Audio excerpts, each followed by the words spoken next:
All right, everybody, welcome to the Broncos Zone Pod. First week coming at ya. Broncos Zone Pod brought to you by Elevated Pulse Sports. I love what Elevated Pulse Sports doing. You're building a community and a podcast for the fans by the fans. So you can see five of us here on the screen. We are all fans. We are creating a brand new weekly podcast where we're highlighting the lows. Hopefully, there are not that many lows, and the highs of the week for the Broncos. And we will be looking at what happened each week, which we're really, really excited about. And we're going to kick off with this episode being a special one, being our first episode. There's five of us. We won't always have five here, but we'll introduce ourselves, and then we'll get into what the format of each week will really look like. So I'm going to pass it over to the main man, Braden, who will kick us off. Hi, I am Braden. I grew up in Texas, but my parents were Denver natives and just grew up as a Bronco fan, played quarterback in high school, and just always stuck with the Broncos through the Cutler years and years and years as well. Let's go. I'm good. Vince?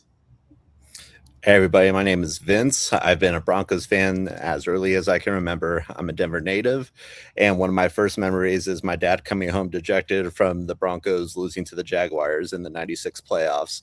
And ever since then, I've loved the Broncos and kind of understood the emotional ties that we hold to the Broncos here in Denver. And so that's the kind of ties and binds that I bring into this podcast as a Denver Broncos fan. Send it over to Jim. Hi, everybody. I'm Jim Cobb, fellow coach. I have pretty much grown up here in Colorado, been a Denver Bronco fan. As much as I'm going to hate to say it, I'm going to date myself back when Craig Morton was quarterback for the Old Orange Crush before they went to Super Bowl 12. So I've lived through the great times and the not so great times. And so as we go on, I'm looking forward to seeing everybody out there and getting to hear, as Zach talked about, we'll be talking about our fan view of the Broncos and hopefully bring some good insight to you guys each week. Awesome. Hey, everybody. I am Zach. You heard from me before. Denver native, just like Vince. Born and bred Broncos fan since '93. First Super Bowl at that parade. I don't remember much, but being on my dad's shoulders, watching John Elway lift that good old Lombardi, and hope we're going to be doing a lot more of that in the upcoming years. I worked for the Broncos when I was in college, which was a blast. I got to ride through the Peyton Manning years. Unfortunately, I left right before they won the Super Bowl, so that was kind of a bummer. But absolutely love this team, love riding the roller coaster, the ups and the downs, and really excited to be talking about Broncos with all of you week by week. So I'll pass it over to Eric now. Appreciate it, Zach. So I am Eric. I will round us out. I grew up in Iowa, and I've been in Colorado since 2001. Grew up a Broncos fan from day one. I remember watching, mid 80s, back when they, showed one game a week on Sunday. We'd usually get the Denver feed, so we'd watch Denver play, and I'd always see I-25 in the background and knew that, eventually Denver was a place that I'd love to call home. Rode with through the early days of Elway, all the way through to where we are today. So experienced a tons of ups, a tons of downs, and everything in between. But super excited to get everything kicked off, especially with the four of you guys. But really, to all the listeners and everybody out there watching, couldn't be more excited to hear feedback, interact with all the things that come along with the podcast. I know I speak for the other four guys here on the screen that we're all super excited and chomping at the bit to get going. But I'm just going to start real quick. I'll kind of give everybody a lay of the land on, a sneak peek, I guess, of what our format's going to look like each week. So we're going to typically start by walking through some Broncos trivia. We're going to see who's the ultimate fan on the podcast, and maybe do have a little bit of bragging rights as we kind of go from week to week. Obviously, we're going to cover news, the major news of the week. What we might do some predictions on what we think might come, what we think might happen. Free agency draft is a perfect time for those what if type of scenarios. And then we're going to talk about those things that we didn't see coming. If there are things that kind of caught everybody off guard, we're going to make sure we talk about those. We're going to do deep dives into different players, staff members, some of the stories about just all around the team, where it's Broncos all day, every day, when we're talking on our podcast. So, and then what we'll do is at the end of each podcast, we're going to wrap up with kind of predictions and kind of lead into the following week. So I'm actually going to get us kicked off with a little bit of trivia. So in Broncos history, only 2 quarterbacks have ever thrown for 100 touchdowns. That's easy, Elway and Manning. But after them, the list gets a little crowded. I want to see if we can go through and name the top 7 quarterbacks who make up the top 5. There's 2 guys that are top. There's 2 ties in there for the passing TD leaders in Denver history. Give a little bit of extra credit if you can tell me how many touchdowns each of those players has thrown for. So I don't know. That's kind of an open-ended question. As I said, you got 2 easy ones off the top, but maybe dig in from there. I'm going to throw out probably my least favorite quarterback in Broncos history in Jake Plummer. Jake is definitely on the list. Yes. I think I might have saw this list. Someone. So I don't know. I think Brian Greasy's on this list, right? Brian Greasy is on the list. So 2 for 2. Plummer and Greasy are tied. I think it's 74 something close. Nice, Braden. Okay. Well, Bo Nix is on this list, which is crazy, but he's on this list already. Bo is on the list. Yes.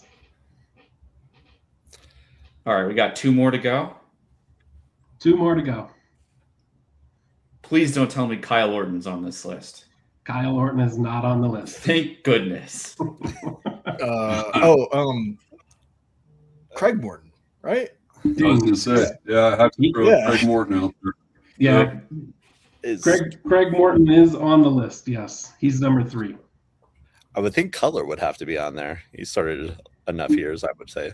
That rounds out the list. So it goes in order. I won't give the number in case anybody wants to guess, but it goes Elway, Manning, Morton, Plummer, Greasy. Plummer and Greasy are tied, and then Cutler and Nix are tied. All right.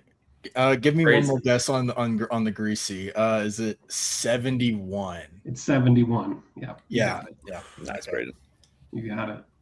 Pretty darn good. Morton. So Elway leads the way with 300. Peyton Manning with 140. Craig Morton with 74. Plummer and Greasy with 71.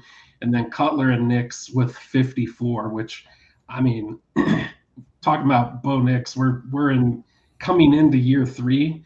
I don't know that I think, Broncos fans certainly felt when we drafted him, we saw the potential. I don't know if anybody thought 54 touchdowns over 2 years, though. That has exceeded my expectations for sure. Yeah, I think everybody just kind of expected a kind of a game manager at the start, but he came in rookie, halfway of his rookie season. It seems like he really took charge and delivering passes downfield and getting touchdowns, and that just transferred over to fourth quarters of the following season. For sure. Absolutely wild. Well, the one that, the one I have to laugh on that a little bit too is Craig Morton, being that Red Miller, coming with the run and everything else. You had the Eminem connection, which I think is something that, is Nix and Sutton, are they going to be those guys, or, alluding to what just happened with free agency is Waddle, his new guy. It's really going to put him over the top, put him in that Peyton Manning era, if you will, or that rare air there. with Peyton Manning. That'll be an interesting story to see as we develop. But yeah, Craig Morton in basically in 5 years being the heir to the Elway era, if you will. Craig Morton, that was a big surprise for sure. That is. Well, speaking of a potential connection between Bo and Waddle, probably have some fun with some nicknames throughout the season. Hopefully, we've got some good things coming with those two. Let's get right into it. Free agency frenzy, specifically putting frenzy in quotes here. Sean Payton talked a little bit about it today at the owners meeting about trying to kind of avoid some of that hype there around what's going on with any free agency cycle period. You don't want to win the actual day or the first few days. And that's definitely the Broncos mentality here. We're sitting in the shadows. We're kind of waiting things out. But there's definitely a strategy there. So curious to get everyone's kind of take. Slow to the start, big splash with Waddle. Vince, start us off here. Like what was kind of the biggest thing that surprised you? What are you happy about, sad about? Yeah, I would say the biggest surprise for me is that not so much that we went out and made a move at wide receiver, but I was absolutely expecting it to be someone more in the vein of a Mike Evans, a larger wide receiver, which seems like what Sean Payton typically gravitates toward. You look at Cortland Sutton and even the receivers that he had out in New Orleans, but he also drafted people like Vele, and I'm forgetting the guy's name out of Illinois who was a rookie this past year that got injured, but he seems Pat Bryant. Yes, thank you. Sorry. He seems to like the bigger wide receivers, and Waddle is not that, but he is someone who can win consistently, and boy, is that what we needed. I love little Jordan Humphrey. I love a lot of the guys on our roster, but the fact that little Jordan Humphrey got cut by a team, we picked him up immediately and then plugged him in, and he produced for us. Well, that's great. I think it says we need other people who can win, and Waddle most certainly is that. So I'm excited about that. I was surprised that it was Waddle. I actually think we got a relatively decent price on him, and so I'm happy about that. And specifically going back to free agent signings, I want to give a tip of the cap to Braden, because when we were talking about things in our initial meeting, none of us were surprised that Troutman was brought back, but as Braden said, the length of contract that Troutman got was really surprising to me. Yeah, I mean, just going off of that Troutman, I wouldn't mind 3 years. His skill set is really good for what he is, just a good, solid blocking tight end. So I don't necessarily mind the 3 years. I mind the 17 million. If that could be around closer to 9 or 10, I think that would have been really good value. But, I do like him on the team. I do think he brings a certain grit.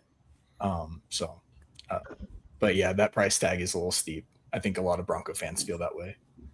Yeah, it's paying a lot for a blocking tight end, that's for sure.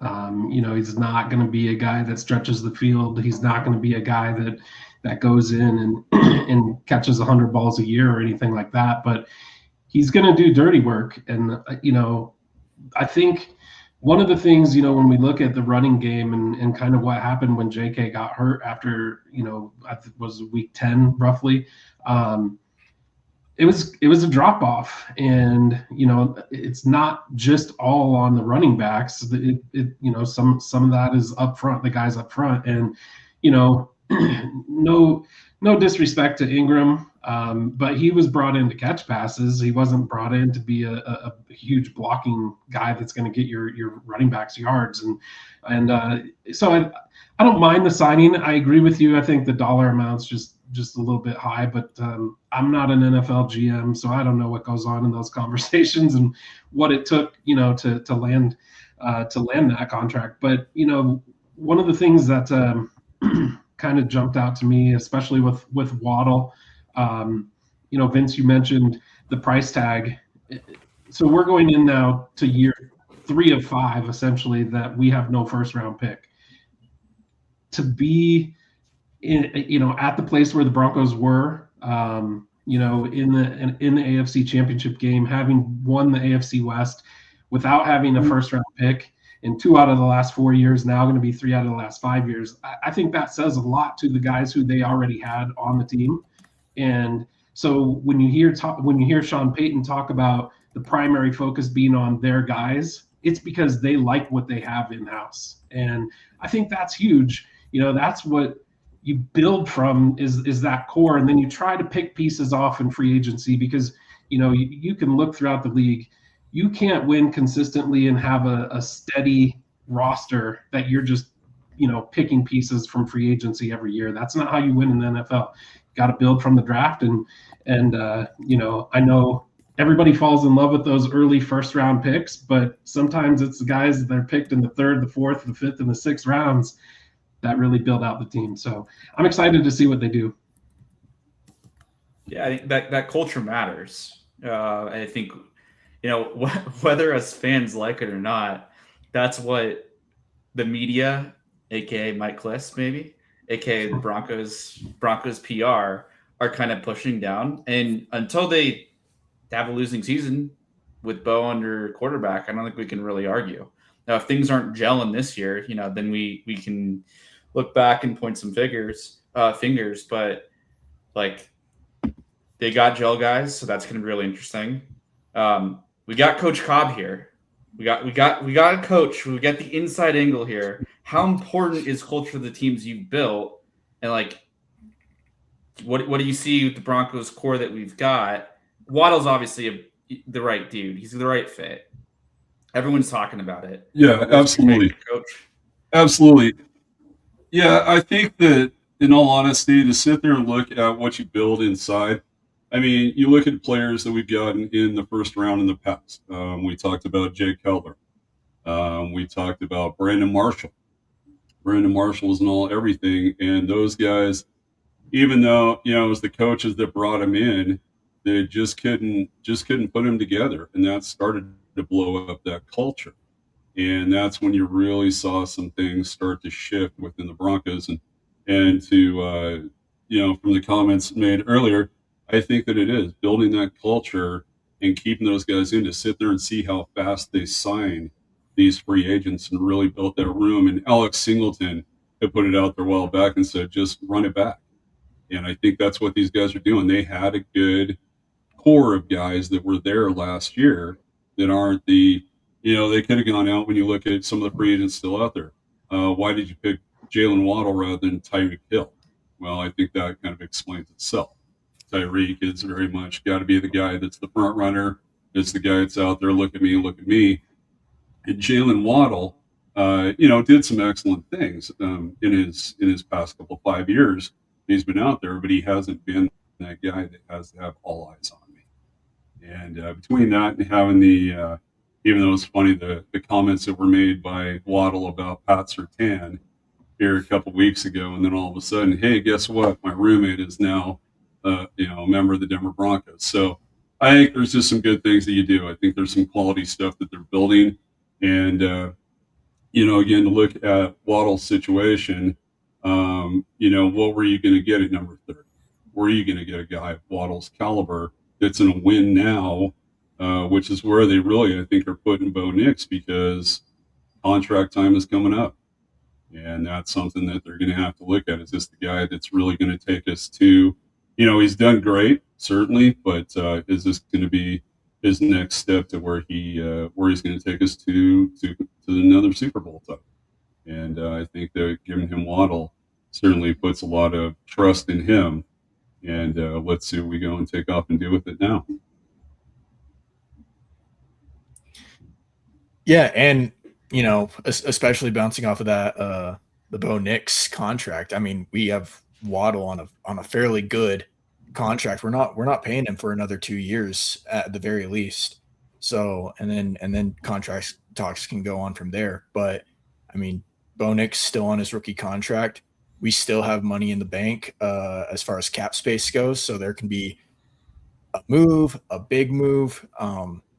Free agent frenzy. Some talk is with John Franklin Myers leaving to Tennessee. Does Cam Jordan reunite with Sean Payton. That's a name that I've been hearing popping up around the internet. And I mean, that would be a great fit in this Denver defense. Cam Jordan. I know the fans are going to want Von Miller, but like this team is not the same. So I'd be more in the Cam Jordan bucket. Yeah, I mean, Von Miller would be great. I would love to have him back. I'm sure everybody would too.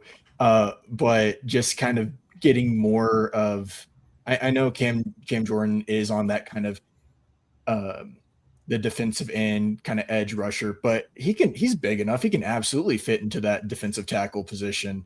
Kind of like how Zach Allen kind of moves around the line as well, you know, kind of being in that same positional category right there. Well, if I can bring up one more thing on the culture, sit there and look at guys that we picked. Javonte Williams, for me, coming in, I thought we had a kid that was just going to tear it up. Seeing what he did at University of North Carolina, you know, doing some of the things over here, the stuff that he came in, and you know, up until his injury, obviously. But I think it was a culture thing to allow him to go, and then he takes off to Dallas. And has done some great things there. So you kind of sit there and scratch your head a little bit and go, why not here? Why couldn't he have gone back to that and done that? And I think there was something that was said within that culture that just said, this is not the guy for us. We need to work on that a little bit, find another piece to it. So I think that's just, again, like you talked about, Zach, I think there is a ton when it talks to building the right culture in your life. Yeah, absolutely. All right, we talked about some players we have signed.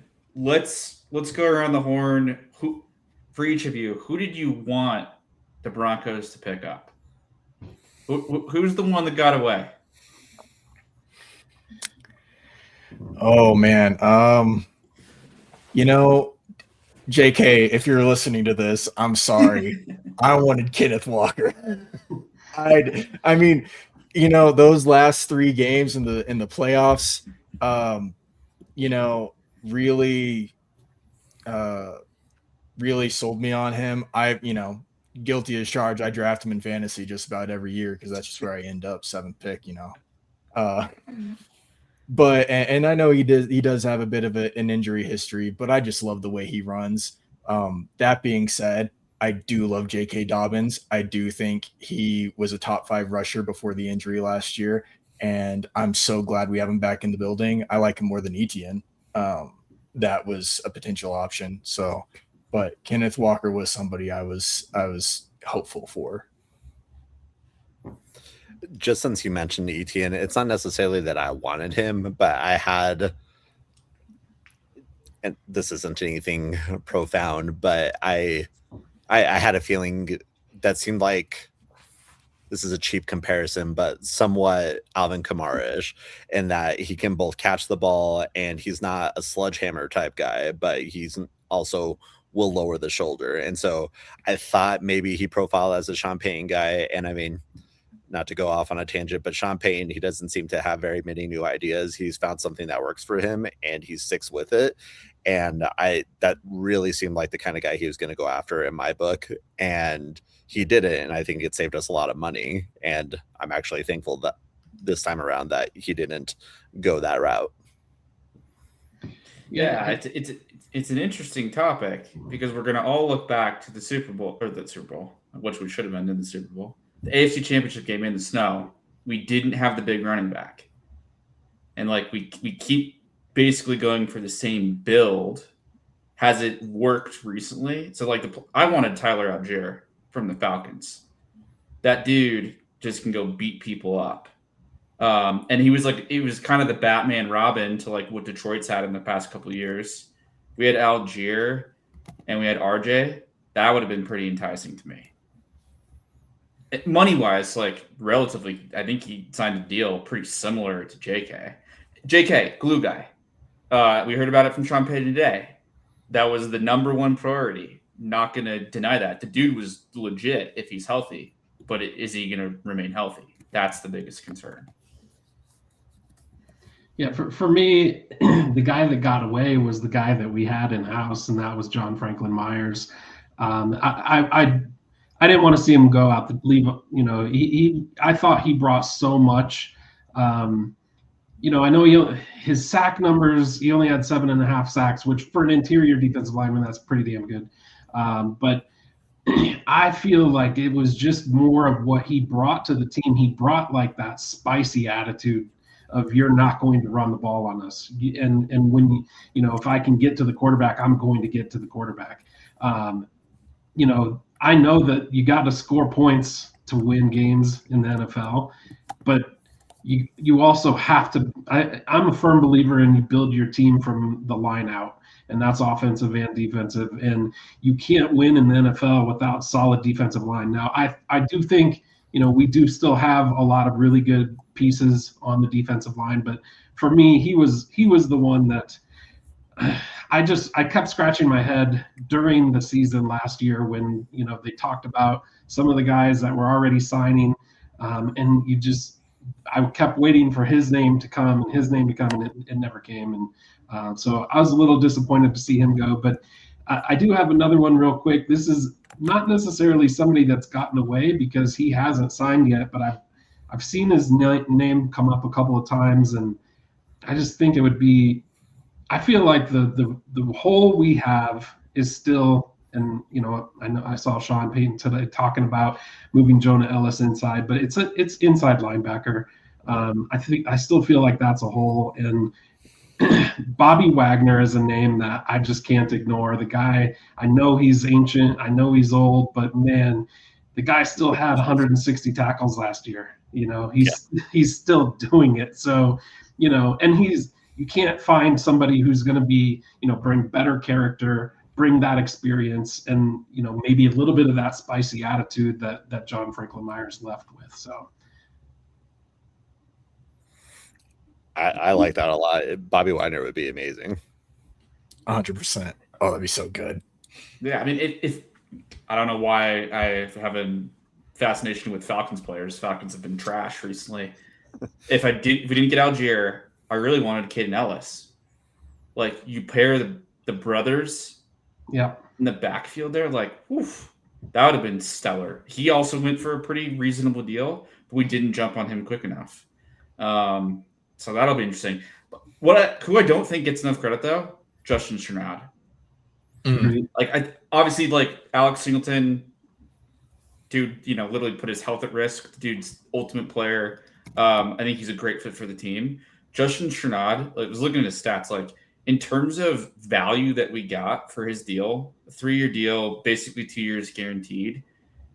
His stats in terms of qualifying linebackers for coverage ranked 10th out of 88 linebackers, and in pass rush 16th.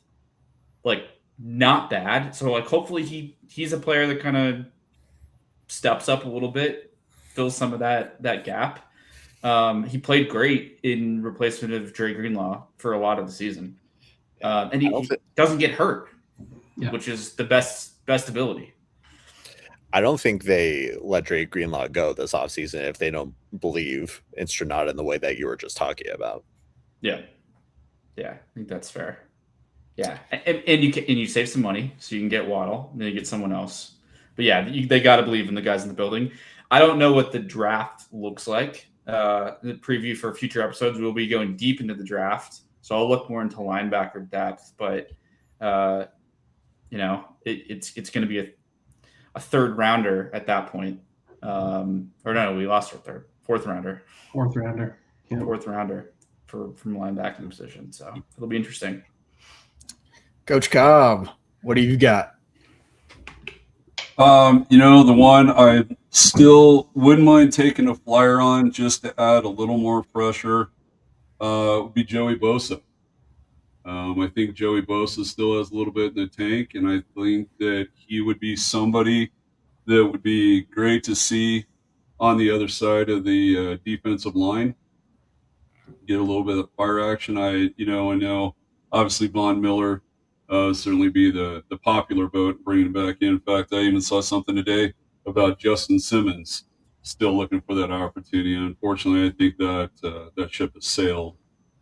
Justin, great guy, certainly a fantastic player when he was here.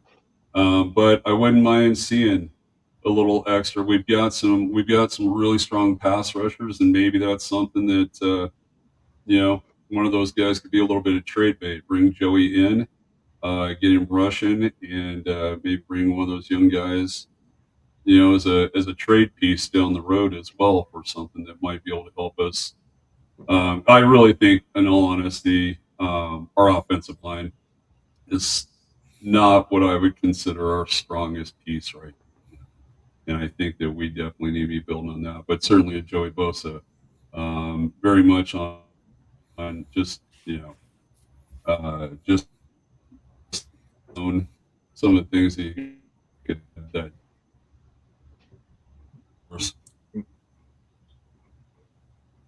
Yeah, and just going with the offensive line, I just want to put out some good offensive line recognition to Alex. Is it Palczewski? Palczewski. The Palczewski dude came in when Ben Powers went down, and situationally the guy was amazing. I think I have it here.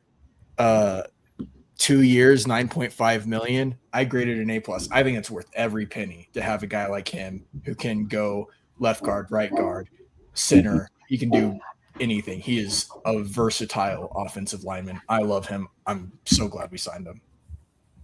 Yeah, it's funny. On my notes, I put one word underneath his name, and it's versatile. You nailed it. I mean, a guy that can play any position on the line, that's such a huge. I mean, you talk about job security. For somebody like that, who you can plug and play in any position, anytime an injury comes up, because this is the NFL. Injuries happen. They're going to happen every single year. And if you can play left guard, right guard, center, or either tackle position, that you deserve probably every dollar of that. What is it, 2 years, 9.5 million. So yeah, I spot on with that.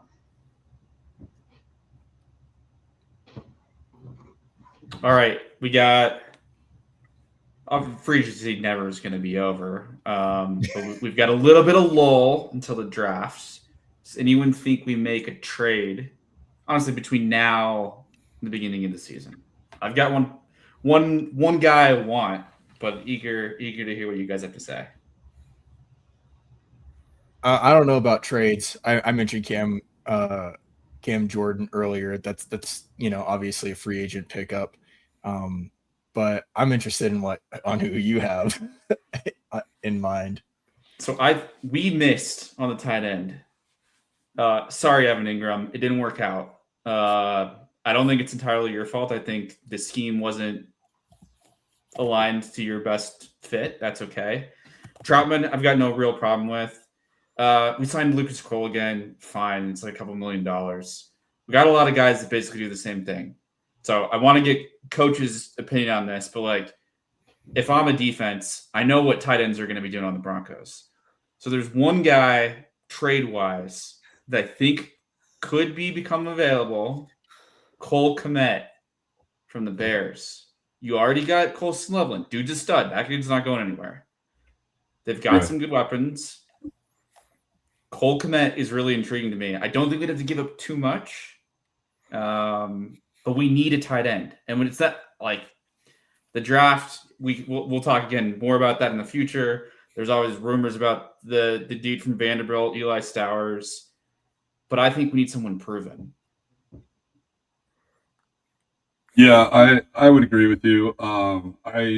Because we're missing on the tight end, big time. These guys, if you could just throw them in a bowl and mash them all together, then great. That's where. But I think we limit ourselves. You look at it again, going backwards, and looking at Shannon Sharp. Shannon Sharp coming out of the draft, he was a wide receiver at best. Maybe he's going to make the team. And that guy had to figure it out. And he couldn't block to save his life. That was something that came on, and Shanahan finally, and funny to think about the guy that drafted him being Dan Reeves, who was run, and then he ends up picking up Shannon Sharp, who, that was the next great weapon that we created. As far as Cole Kmet, yeah, I think Cole Kmet, I think that he is not where Chicago certainly wants to be. And I think that would definitely be an interesting trade if we could get in there. It would certainly give us that extra weapon that could be, both in the run game and pass game, which we're sorely needing at that position for sure. So I do like that choice. We have not had a scary tight end since Julius Thomas. I mean, like that's a huge problem. Anytime the Broncos have been good, we've had a tight end. I mean, you could even go a little, deep pull here, Jacob Tammy and Owen Daniels. I mean, they were older, maybe not your all-star tight ends, but they were productive in what they did. So, I mean, whenever the Broncos are good, there's either a dominant or at the very least a productive tight end. Zach, I was so convinced you were about to say Taysom Hill with the way you put that up. And you know what? I wasn't even going to be that mad at it because it's like at least we would get something inventive. But I was convinced you were about to say Taysom Hill. And we know Sean loves his former players, and so I really thought that's the direction you were going. I love that. I've got nothing against Taysom Hill. I just am done with the Saints players. I think we've got the good ones.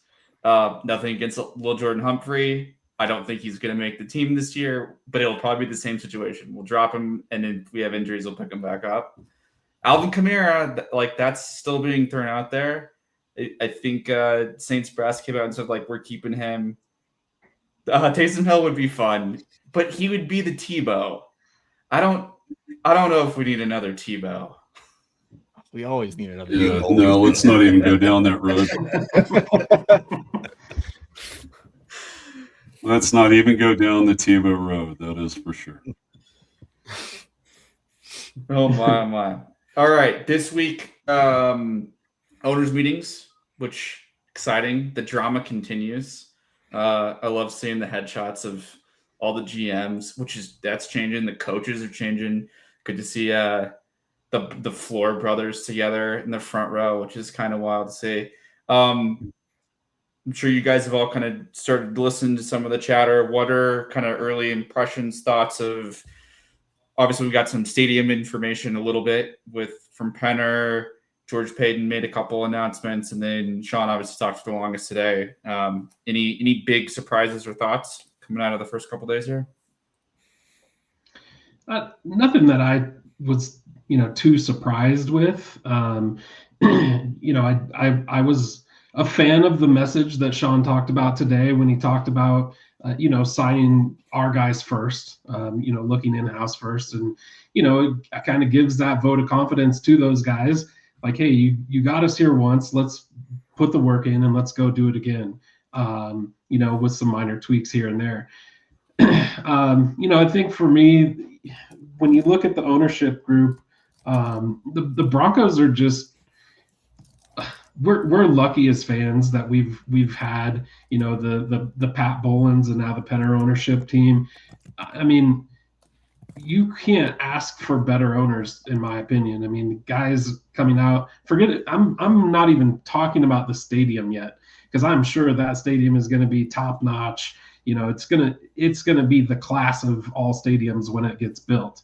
But I live down near Dub Valley, and so I get to go to training camp pretty frequently every year. I try to make it a point to go out there a couple times, and in the couple of years, that they've been kind of rebuilding that whole area. I mean, I drove past it the other day, actually, funny enough, doing jury duty. But it was it was mind-blowing if I think back 5 years ago to what it looks like today. It looks like a full-blown stadium experience that they're building for essentially training camp and practices, which, and I know that kind of started with Pat Bolin, and then rolled into this group. But I'm just a huge fan of that ownership team and what they continue to do. They put their money out. They spend the money, whether it's on the players, whether it's on the field at Invesco or Mile High or whatever we want to call it. I still call it Mile High, but I think they've really put their money where their mouth is, and they back it up. So to me, those are the things that I like to see as a fan. I love when I hear directly from the owner when he talks about things like the stadium. Obviously, as a taxpayer here, I don't want to pay more in taxes to build a new stadium for a couple billionaires. But when you hear that they're going to pay for it out of their pockets, essentially, I know there's probably tax stamps and seating arrangements that are going to go towards payment as well. But for the most part, that's being funded by them, and that's huge. And I think players around the league, they see that and they want to come and play. When you have everything else in line, we have a good coach, we have a good quarterback, we've got a good system, and then you talk about the ownership as well lining up. That makes a place for guys to want to come and play. Absolutely. I'd hate to be a Kansas City Chiefs fan or a Bears fan right now with those rumors of going to Indiana or moving out of Missouri, even if they are in 30 minutes to an hour of driving distance. We keep the Denver Broncos in Denver. It would have been weird to have the Lone Tree Broncos. Yeah. Not that would ever change, but it would have been funky. Like, there is something about the identity of any sports town having stadiums in a downtown business district. Like, we got a lot to look forward to. And I think the women's soccer team just announced they're going to be in Santa Fe Yards. So, like, we're going to have some really cool stadiums popping up over the next 5 years here. That Kroenke's going to be redeveloping everything around Ball Arena. So, yeah, props to the Penners. Obviously, they got the cash. I know they need to buy out a couple more businesses, which will be interesting. Fortunately, that's chump change for them. But yeah, I'm going to be thrilled for that stadium when that comes out. 2031, 5 years away. It's going to fly by. Hopefully, a couple Super Bowls in between there. Right. I that's that's one thing I do have to say. Oh, good. I'm sorry, Brandon. Just real quick. I was going to say, the tough part is going to be for the traditionalists that's looking at that stadium also and thinking about just the fact that, it's only going to move down, whatever it is, 10, 15 minutes down the road. But it's amazing to think about that parcel of land that the stadium currently sits on was actually 2 stadiums. You only moved that stadium just over the parking lot. And so now looking at it with the horizon and all the videos that we've seen, seeing downtown Denver right there, that perspective is going to change a little bit now. And I remember actually when I was there for the last game of Mile High Stadium, and the funny story with that was they were tearing up the seats of the south stands. And the announcer was telling them, put the seats back. We may need that for the playoffs next week. But there was opportunity to walk through the stadium on your way to Mile High Stadium to go in the game before the stadium was even completely finished. And now you're taking that away, and you're going to have this area of land that's sat there, for a long time with a lot of football, and now you're going to be moving it completely down I-25. It's going to be, for the traditionalists, it's a little bittersweet for sure. So Jim, I got a question for you, since I think you're the lone season ticket holder, or if not the lone season ticket holder on the pod, certainly the one with the longest tenure. What are your what takeaway? What's the big difference between? I got to see one game at the old Mile High, one game. And the thing that I'll never forget is how that stadium shook. It literally shook. I've been to plenty of games at the new stadium. Well, it doesn't have the same feel, but I guess what's your thoughts on? It's hard to believe that stadium's now the third or fourth oldest stadium in the NFL now. It's crazy, but what's your, having been to sat through season after season at each stadium? What's your takeaway? Sure. My takeaway, you're right. The Rocky Mountain Thunder, as we called it, it's kind of funny because that stadium, put it to you this way, were we in need of a stadium? Absolutely. To walk through there, you could literally, in some areas, you could walk on the floor to your seats and feel it kind of go underneath you, bouncing a little bit, which gave it the Rocky Mountain Thunder for sure. The stadium, now that it's 25 going on 26 years old, starting to get there a little bit. It may be there by the time we get to the new stadium for sure. Um, there's just something about, again, I think it's a great time to go into the Bo Nix era, and I hope we keep Bo for another 10, 12 years, or whatever the case may be. I think that Mile High Stadium had the Orange Crush, had that feel to it, gave us our first Super Bowl. I think Empower Field, through its many different names, gave us, Mile High gave us some Super Bowl wins. This one is a Super Bowl win, but it's been a long year. We've gone through some really lean years, and now I think we're getting ready to that. The one thing with the new stadium you keep talking about, though, is a roof. And again, as a traditionalist, I am happy to sit in the snow. That's going to be a little bit tough, but I generally understand that for the Broncos to be able to have the draft, be able to potentially do a Super Bowl here, that's a big deal. That's a big deal. But yeah, Mile High is just the ghosts that sit there and talk to you every Sunday. It's going to be a little bit different. And so, but I've sat in other stadiums.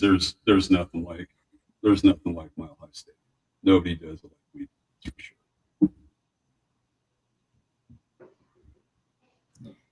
Yeah, I was gonna say, yeah, definitely with getting a few Super Bowls back into that stadium for in our last 5 or 6 years, or 4, no 5 years, and just kind of having what the Bills thought they were gonna have this year with the move into a new stadium from Orchard Park, and just kind of having, it doesn't have to be the last year.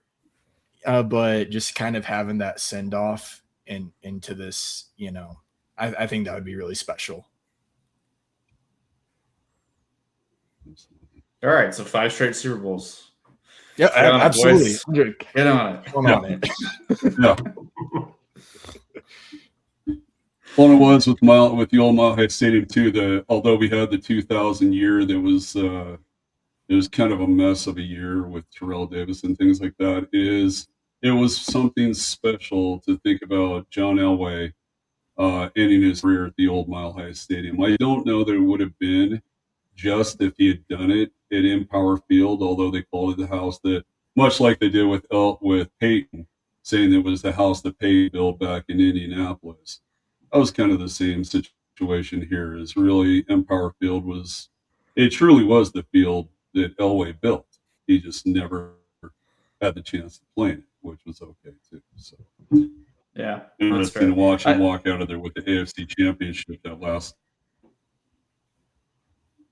Yeah, I just hope, and I think they'll probably take a page out of whatever the Bills are doing and that design firm, because they're really trying to make it as close to the field as possible, but primarily from like a noise perspective. Mile High is loud, and everyone says it, and like that is a unique advantage. Mix that in with the altitude, like that. I don't want to lose that piece. Yes, it's going to be very high tech. It's going to look very cool, but at the end of the day, like, I only care about what's on the field. I want grit. I want it to be loud. I want it to be intimidating for the other team coming in. I hope we can do something where we, direct sunlight and glare to their bench. Get into my Sean Payton mode right here. Anything to give the other team a disadvantage is hopefully some of the design cues that will go into the new stadium. Take a page out of Miami's book. Yeah. Just don't have it backfire like the Cowboys, where at the perfect sunsetting time, the light shines through, and if you have the ball going that way for that quarter, you might be cooked. Yeah. Can't see it all. Oh boy. Oh boy. Well, we've got a couple more minutes. So we'll kind of give a preview of really what's happening for the rest. Well, now we're at the end of March, going into April. Draft's 3.5 weeks away. We're all really, really excited about that. We are going to be breaking up each episode. So for the next 3 into different parts. So next week we'll be focused on past the draft, but purely on the offense. What do the draft prospects look like? We'll do a little bit deeper kind of roster construction look. If any other news comes out, obviously that'll impact it. The 14th, we'll look at defense side of the ball. And we're all excited about that. That's the strength of the team. You can add a couple more pieces. 2 days before the draft, we will be doing final draft predictions, but we're going to do it our style, which will be a ton of fun. We'll each be rotating, so not steak style, but 1 through 5 on our side, going through each team's pick, which will be a ton of fun.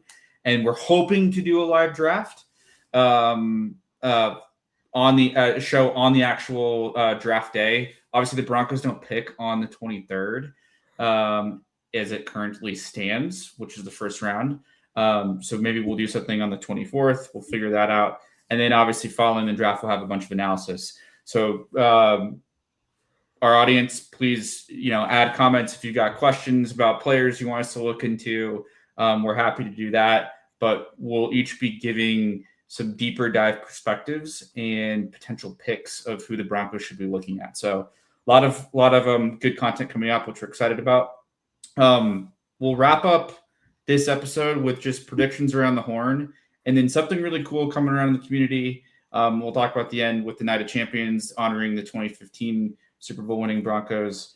But Braden, kind of kick us off. Predictions for the next week ahead. Anything spicy going to happen? I said it before. I think it's going to happen. I just don't know when. Cam Jordan and the Sean Payton reunion. You have Ellis moving to inside linebacker with Q Robinson kind of filling in that area. So filling in that position. So hopefully we get to see more of those players, but definitely I would love to have some more veteran presence in that DN defensive tackle position. That's just where I would like to go. That's just where I would like them to go, Love it. Vince, what do you think? What's going to happen? If I had to make a prediction, I'd predict that we would be having the same conversation next week with not much news having happened. But I hope Braden is right. I hope we get the Cam Jordan, Sean Payton reunion, and we become the New Orleans Saints West even more. Mm-hmm. Yeah. Coach? Zach, I would agree with you on the Cole Kmet trade. I think that would be nice. But in talking about reunions, I don't know why Alvin Kamara just keeps sneaking up on me, and I think that's his last piece to go ahead and put him and JK together as your 1-2 with RJ Harvey coming out of the backfield. I think if you turn around and put that, I think that puts all the other running backs on notice, and I think that just pushes JK a little bit harder, having a little bit of that competition. I think that would be the one that I'd be looking at. It's a possibility. I like it. Eric? So it's the owners meeting. So there's always something that comes out of the owners meeting that we don't expect, whether it's a rule change, the Cowboys fumbling something away. Typically happens in the, Jerry Jones gets in front of a microphone type of thing. But from the Broncos standpoint, I don't think that there's going to be a lot of noise over the next week or two. I think they're really kind of hunkering down, looking at what they can do as we get closer to the draft. I do think I don't know if it's going to be trading up into the first round, but I do think that they might look to move some of those later picks to maybe get another, into the second round, or maybe an earlier third round pick. But ultimately, I think those are the kinds of moves that we're talking about from the Broncos over the next week or so, week to 2 weeks, is just nothing earth shattering. Although, hey, I'm all in for Cam Jordan. I think that would be a home run. Add some of that leadership, and certainly a guy that's proven that he can do it over the years. I love it. Yeah, I don't have any bold predictions. I think it's going to be pretty quiet in the next week. I think we'll start hearing more and more analysis around how do we start putting the puzzle pieces together around Waddle. I'm going to start reading those tea leaves and think about how does that eventually impact the tight end position. I'm gonna hold out hope for a tight end trade, but I think it's probably going to be a pickup, not on the tight end side. Cam Jordan, I think, would be good. Calais Campbell interests me a little bit. Older dude, 38. He can still strap it up. He's a big dude. Maybe a DJ Reader. Vaughn probably going to get onto his podcast or whatever he's doing and try to continue to clamor, which everyone would love. But we'll see. We'll see what's going to happen here. Cool. Braden's going to highlight the Night of Champions, which I think is really cool. Everyone should go check out. And then we'll wrap up here. Well, as we all have seen on social media and YouTube and ads, Paramount is putting on an event in Denver with the Night of Champions, where all the 2015, 2016 Denver Broncos are coming to talk about the glory days. I went and looked at pricing. It seems like the cheapest tickets are around $80, $85. And the closer you get, obviously, the more expensive it gets. I think I saw a ticket for about $2,000. But I mean yeah, I mean, people love the Broncos. People are probably willing to pay that to get front row or second row tickets, and I don't blame them. So, I mean, that should be fun. Aqib Talib will, he's a great talker. He has his own podcast with Skip Bayless. So he's great to listen to. I would specifically love to hear Peyton Manning talk about his journey that last year, especially with the injury and seeing how the group rallied around. I wonder if Brock Osweiler will be back for that too. Yeah, so. I love it. Well, everyone should definitely check that out. If we can get tickets, we're definitely going to try to go. But thank you, everybody, for joining. First inaugural episode done. Iowa Jets, A. Ramirez, thank you for commenting. We appreciate it. Hopefully we've reached a milestone of first episode we got comments. That's not too bad. But we'd love your feedback. If there's topics you want us to explore, we're happy to do that. And hey, we're all Broncos fans. This is our passion. We love it. So continue to comment, subscribe, follow us, YouTube, Instagram, Threads, all of the socials. You can find us under Bronco Zone, and you can also go Elevated Pulse Sports. There's other podcasts for the other Colorado teams, Rockies Now, Eyes on Avs.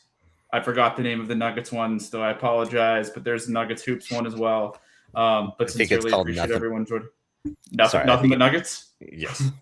Love it. Nothing but Nuggets. So follow all the channels. It's sports fans like us talking about the teams we love. So thank you, everybody. We will see you next Tuesday, 7 p.m. Can't wait.